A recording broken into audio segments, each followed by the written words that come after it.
Welcome back to Education Friday. Today I have a very special guest visiting Breathe Pilates Singapore, Pablo Vera, who is a master instructor trainer from Merrithew. I'm so honored to have him here, and he's gonna share lots of knowledges with us. So I'm gonna pass on the mic for him, so you don't need to do anything, just click. Hi, and Yay. thank you for the invitation. I'm really happy to be here with you. Yay! So we're going to show you some modifications and some really cool things that we can do for more rehab purposes. So we're going to start with the regular footwork, but we're going to be using this special device that is the rotational discsboard today. Okay, so let's go into the footwork.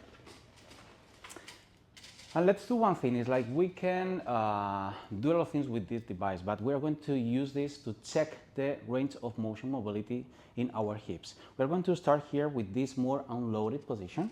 So we want to try to keep, if it's possible, all the heels in contact. If that's not possible, no problem, because we have the possibility to move, just to try to adjust depending of their range of motion in different parts. This device is really great because it's going to help us a lot to control all the rotational forces and lateral forces that are going to be crossing the leg. So if we check, as I was saying, if we check just the range of motion into lateral rotation here, just trying to keep both heels all the time, and then we go to parallel again, it's really good to try to help you to know what's going to be the differences in this unloading position. Or if we think about pressing the carriage, keeping neutral there, and then try to check again with a little bit more compression. Obviously, depending on the spring resistance here, this can affect the full mobility in the hip joint. So it's really good to try to start just checking how is the mobility before starting to do more dynamic exercises, okay? So let's start just doing 5 to 6 repetitions here. If we try to cue too much, sometimes we cannot really assess what's happening with the hips. So just keep in parallel all the time. The rotational discs are going to provide this proprioceptive feedback that is going to help you a lot to try to keep that rotation of that position, that specific position all the time.